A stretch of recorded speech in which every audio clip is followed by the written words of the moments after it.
Interesting. Interesting. Somebody said that they're earning is it 4 million naira a month? How many months? 12 million. So one guy in my office said, I wish I was there. Oh. At least I would have hammered 12 million. 12 million. Interesting. Interesting. All right, today will be, I'm sure some of us know the topic, what we'll be talking about. Before I start, I would like to ask a question, a simple question. How many of us are marketers here? How many marketers do we have? Okay. 1, 2, 3, 4, 5. Okay. How many salespeople do we have here? Is the same here? Or marketers? How many salespeople do we have here? Okay. How many people are selling one thing or the other? Okay. The hands. Okay. Some do not believe that they're selling something. So if you are not raising your hands up, can I see the hands up again? How many people believe that they are selling something?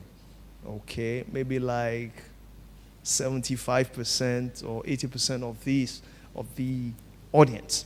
Well, let me just say this, that whether you like it or not, you are selling something. And whether you like it or not, for you to be wealthy, you have to sell something.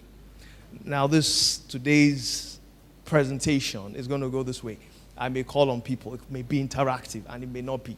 I may call on anybody to ask a question, to buttress an important thing. So please, I would like to crave your indulgence.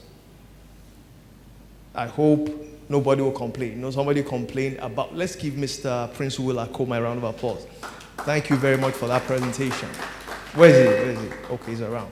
Thank you very much. Somebody criticized him that he was, how? What did he say?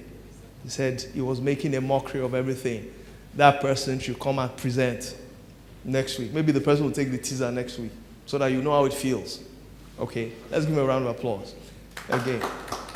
Now, whether we like it or not, everyone is selling something. As you are sitting, you are selling. As this man is sitting now, he's selling.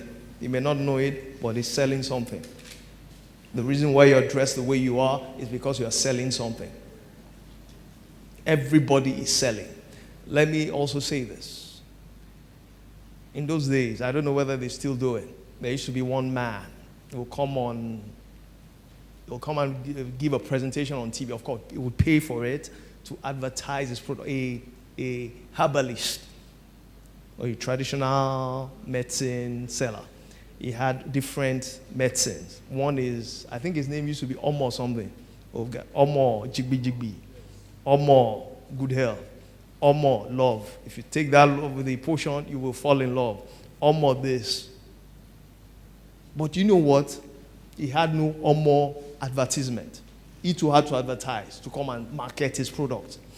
The summary is this. Everybody has to market something or the other. Everyone. You cannot be financially successful if you are not selling. It's not possible. There are different ways you can be financially successful. It's either inheritance, which is rare, or you are into something illegitimate, which of course the laws of the land will catch up with you. And even if the laws of the land that is not going to catch up with you, the laws of life will catch up with you. And the legitimate way, selling. If you mention all the richest men in the world, they're selling something. Mention one. Can you mention one of the wealthiest men that you know of? Dangote, what is he selling? What is Dangote selling? Sugar, cement, salt. Mention another person. What is he selling? Yeah, softwares. Mention another person. Pardon? Gary. What is he selling? You are not sure, but telecoms. He is selling something. Ask the person next to you, what are you selling? If the person is not answering, just smile. What are you selling? So you have to sell something.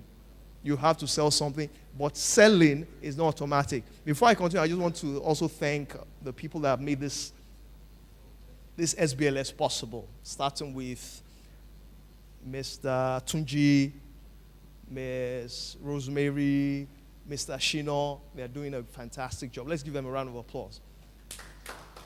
I am serious. Whether we like it or not, this place will not be this beautiful, this conducive without these people. Also, we'd like to thank our coordinators, Mr. Timothy Clement. Let's give him a round of applause. I like the people. He's working at the background and he's working tenaciously. And of course, Pastor Charles Abu and the executive director. If you're watching this, we want to say thank you very much, sir, for starting this vision. And I believe this vision will cause the transformation of this nation. God bless you, sir. Even though you're not here, we know that you're here. Your spirit is here. Thank you very much, sir. Now, as I was saying, whether you like it or not, every wealthy person, anybody that is rich, that has money in his pocket, is selling something. And if you cannot master the art of selling, you're going to have financial problems. And that's the truth. And we'll still see. We need to know about selling. And selling has a process. Anybody can sell. All you don't need to have a huge IQ. You don't need to have a first class in selling. Just know the process. Just know the process. A senior colleague of mine, in the diaspora, was also a consultant, Mr. Brian Tracy. He said the turning point in his life when he learned the law of cause and effect that had been existing for billions of years. That if you know what somebody knows and you do it, you cause that thing to happen, you will get the effect. If you know of anybody that is selling, if you know what he knows, and you can apply what he's applying, you get the result. But the problem is, are we ready? Another brilliant man, of course, late, of blessed memory, Zig Ziglar, another great marketer. He said something. He said, any dummy can succeed if he knows what it takes. Any dummy can succeed if he knows what it takes. But I say this, a lot of people know what it takes, but they're not ready to give it what it takes. So we'll just learn what it takes again, what it takes. So it's important that we learn, we know how to sell. Selling is important. If you cannot sell, you are in deep trouble financially. Or you remain under somebody for life. You will remain subservient to that person for life. So you must master the art of selling. And it is very, very simple. It is simple, but it takes effort. Now, I'll start with this. There's an innate thing in man. Every human being wants to succeed. There's nobody that doesn't want to succeed in life. Even the madman wants to succeed. You know, I know. There's something called psychosis. Or schizophrenia. We did that in medical school. Kolo, let me come down to our level. Madness, weary. What do you call it? What do you call it in Igbo? I love the name in Igbo. Onyara, whatever. Madness. But do you know those people too that they want to succeed? How do we know? Because there's something called grandiose delusion or delusion of grandiosity. You know what that means? It's very simple. When you feel that you are somebody that you are not. When we did our post in Arrow, we met one man. He said, I am God. He said, you created? Yes, I created you. I am God. I am God. They said, okay, we have to increase the dose of your drug. So they increased it. 2 weeks later, we saw him again. He started talking normally. Where are you from? Blah, blah, blah. So he now said, I schooled in Oxford. We looked at him again. So the doctor in charge said, are you God? Yeah, I'm God. I am God. And my father is Hitler. So they said they had to change. So they had to change the drug completely. So that drug wasn't working. So you see, it has been discovered that mad people too, they want to succeed. And the reason is that, and that's why some of them don't want to be normal. Because they want to experience that thing we call delusion of grandiosity or grandiose delusion. Where you walk up, I'm Obama, and you believe it. I am Obama. We have seen also. I am Obama. My name is Obasanjo. I'm the president of Nigeria. Because it is an innate thing. Everybody wants to succeed. There's nobody that doesn't want to succeed in life. So what is success? What is success? What is success? I think at this juncture, I may need to ask somebody what success is. What do you think success is? What do you think success is? So who's in charge of the slides? You can change the slide. What is success? Just say something. Success is this. What is success to you? What does it mean? Thank you, sir. What is success? Success is achieving God's purpose for your life. Thank you very much. This man must be a pastor, but it's okay. Achieving God's purpose. But an atheist will not believe you. An atheist will not believe. But I'm not saying it's wrong. I'm just saying an atheist may not. So who else? One more person. Okay, a female. Thank you very much, madam. Your name, please. My name is Stella Angunike. Stella who? Angunike. Good. You didn't mention your name, and that's a selling point. Stella, what do you do, Stella? I'm into networking, health services. You see now. And I'm also into vocational training. Okay, you see that. Yeah. So she has sold. You didn't sell. It's okay. So, well, I can say that success is a progressive movement of a thing. Okay, all right. Let's move fast. We have to move fast. So what is success? Everybody wants to succeed in life. But what really is success? Now, people have said, is it the attainment of goals, getting desired results? All these things, they're important. It's true. But the most important thing, I believe, in success is not just, yes, God has told you something according to the pastor over there. What's the name, sir? Pastor what, sir? Check. You're a pastor. You're a lawyer. Okay, sorry. You're a pastoral lawyer. Or a lawyer pastor. Well, don't mind me. Now, according to what he said, yes, there's a God. At least for those of us that believe in God, we have an assignment. But before you can carry out that assignment, you have to become that thing. Success is who you are. For you to succeed in life, you have to become that thing. I'll give you a good example. Which one would you prefer to be? Or which one would you prefer? To have $1 million or to be a millionaire? Talk. Everybody, are you sure? Okay. Some people say to have $1 million. Okay. How many people would prefer to have $1 million here? Raise your hands up. 1, 2, 3. Okay. Okay. How many? $1 million. Please don't switch. Raise your hands up. Let's see. $1 million. If Bill Gates walks in now, he said, I want you have only two options. To become a millionaire or for me to give you $1 million. How many people will raise their hands up for $1 million? Okay, 1, 2, 3, 4. Okay. Bill Gates walks in now and says, which one would you prefer? $1 million or to be a millionaire? How many people want to be millionaires? 1, 2, 3, 4. I hope. No, Mr. Man, you can't switch. You said you wanted $1 million. Which one do you want? $1 million? The billionaire. To be a billionaire.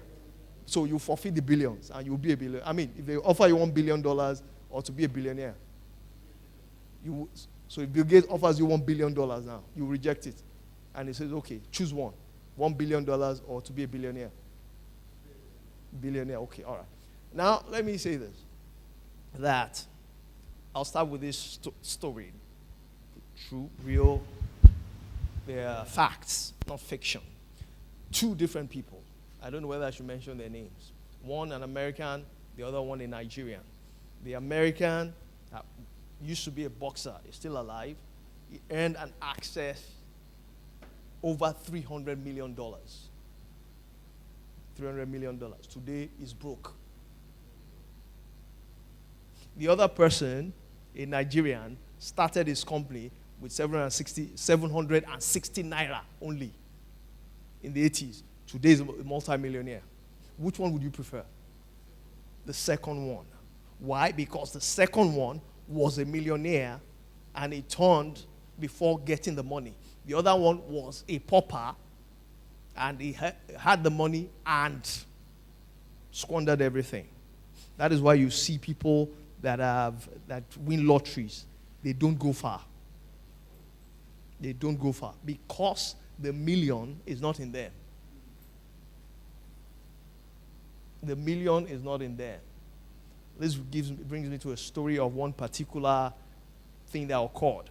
The barbers in the United States of America, they had a barbers conference. and hairstylist conference.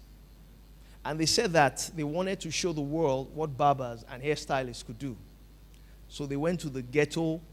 They brought one guy. They offered him, money.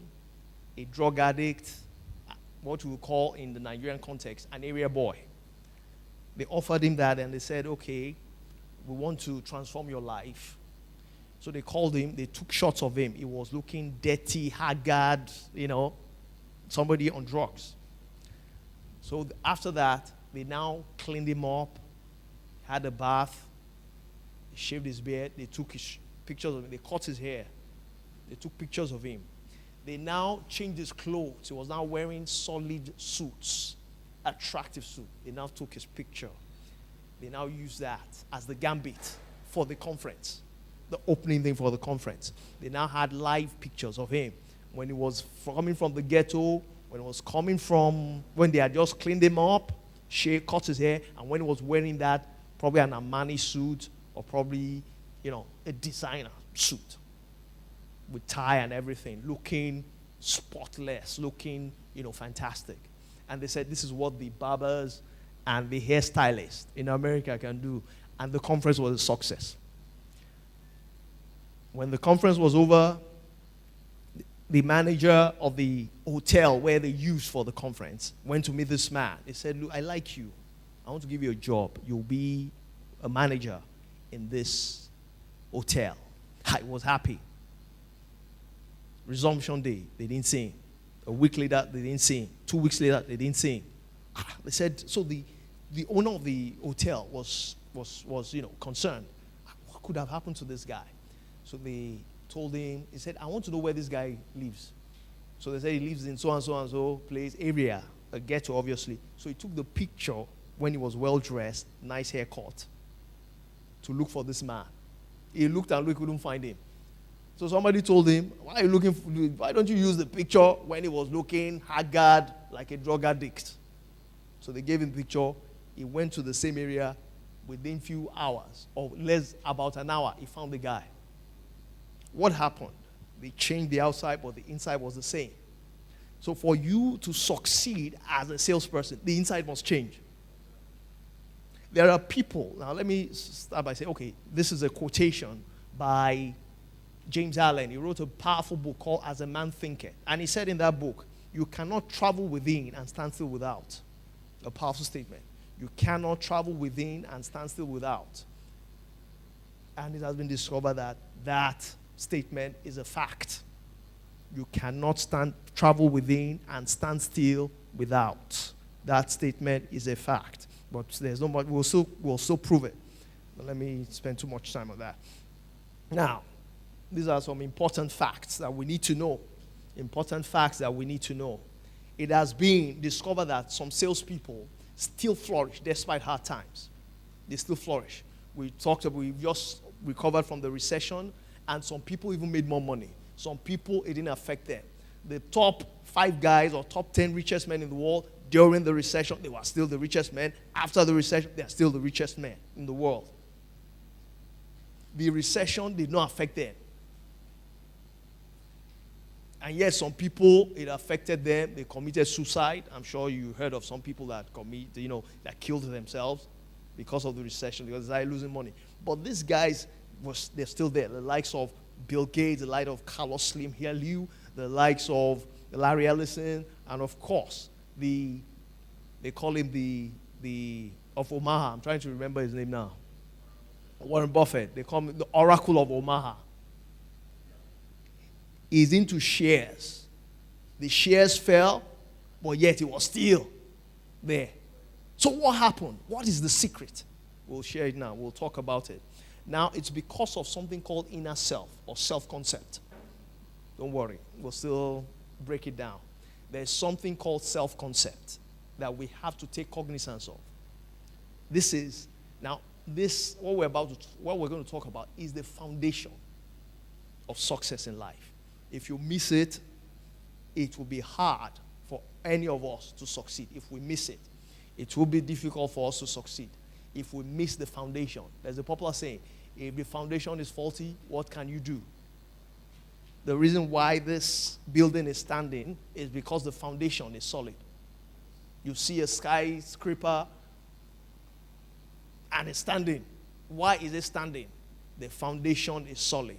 I think the highest building in the world now is Burj Khalifa in Dubai. It is standing because the foundation is solid. So we need to get the foundation right.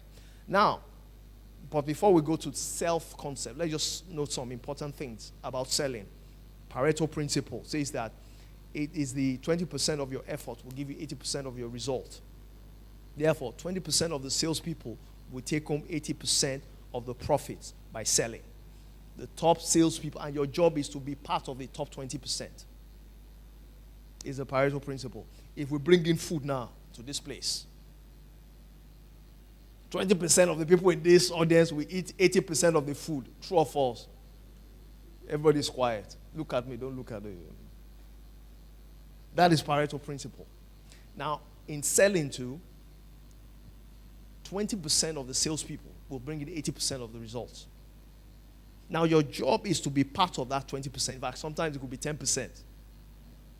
And the top 20% will take home 80% of the commission. Let me break it down. Now, you have like maybe 10 people.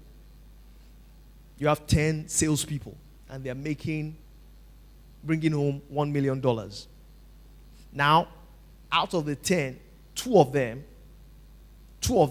will be bringing home $800,000. Only two. They will be sharing the commission of $800,000. So $400,000, $400,000. The rest will be battling. The remaining 8 will be struggling with $200,000. That's part of the Pareto principle. Now, the Pareto principle also works in your sales. As a salesperson, as a marketer, 20% usually will be the ones that are giving you 80%. 20% of your customers, your clients, are the ones that will be giving you 80% of your results. What did I say?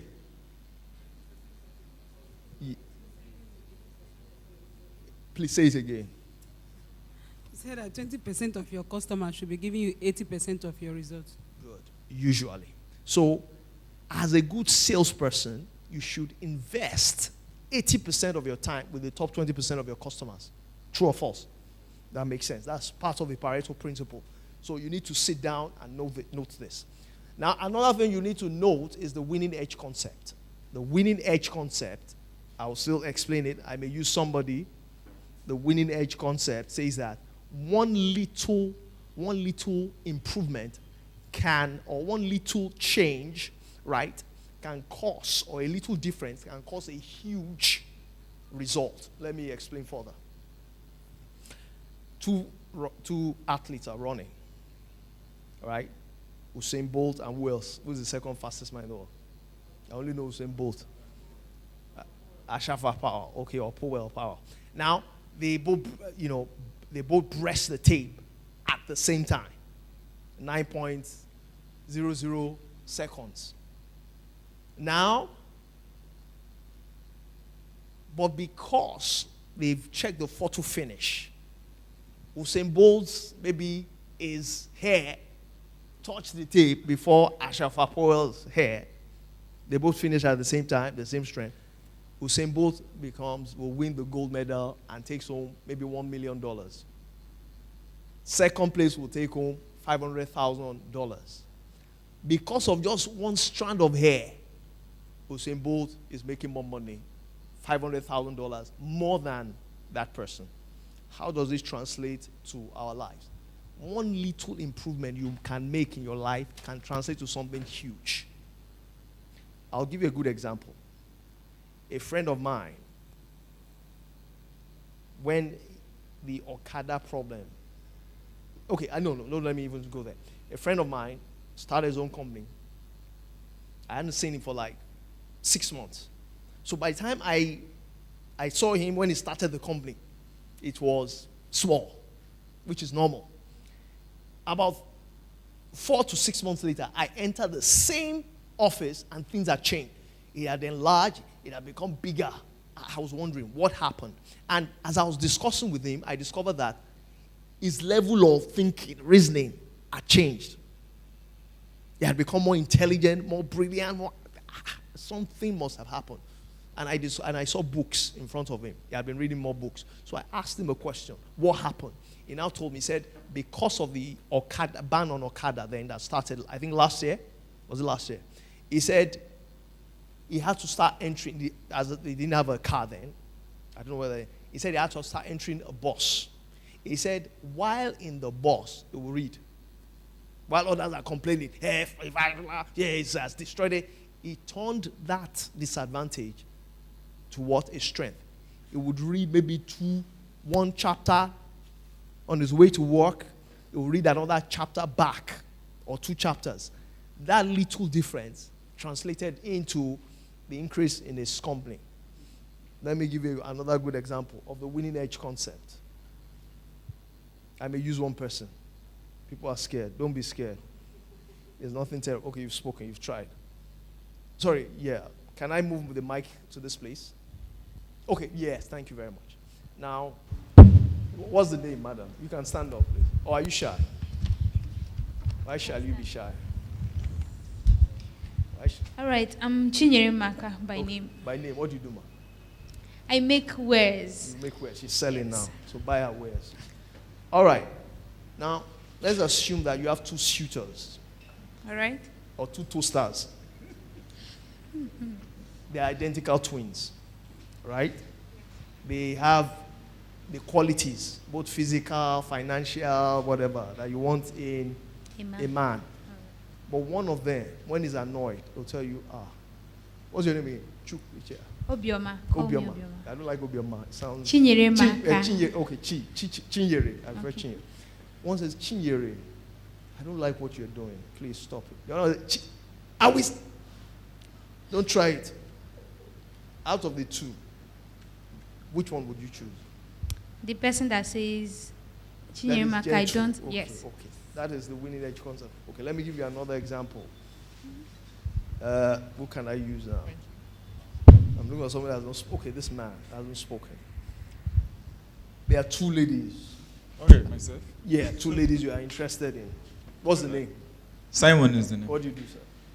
I sell insurance. You sell insurance. Yes. Now, there are 2 ladies you are interested in. Identical twins again. Everything that you like in a woman, they have it. But one can cook very well. Any delicate. The other one, catering practicals. She wants to cook rice. 1 cup of water, 1 cup of rice, and 1 cup of salt.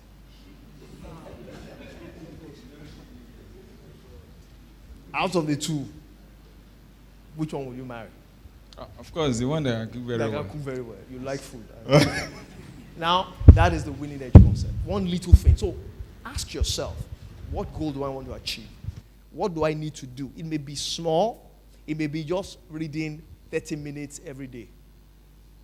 It may just be seeing your clients every day or calling them every day, spending 1 hour calling your clients. Sit down and ask yourself, what do I need to do every day, no matter how small? That's the winning edge concept. Now, the other one is attitude versus aptitude. Have you noticed that? Let me just say something. 2 vice chancellors from 2 reputable universities said, that equivalent of vice chancellors, Harvard and Yale, they met. These are Ivy League universities. One said, beware of your A students because they will come back and become lecturers in your school. He said, yes, you're right. The other one said, beware of your C and D students. That is your third class and pass students. They will come back and build mighty edifices, buildings in this university. What does that mean? That is, attitude is superior to aptitude. Attitude is the way your feelings, your behavior, your thinking towards things. Aptitude is writing exams, passing, high IQ. Have you discovered that people with average IQs, they are the ones, usually, sometimes, the bosses, the MDs, the CEOs of organizations, and they will employ first-class candidates to come and work for them. What is the difference? Attitude. When I was in medical school, we had one lecturer. Very brilliant man. There's one book we call, in those days we call it Cochrane.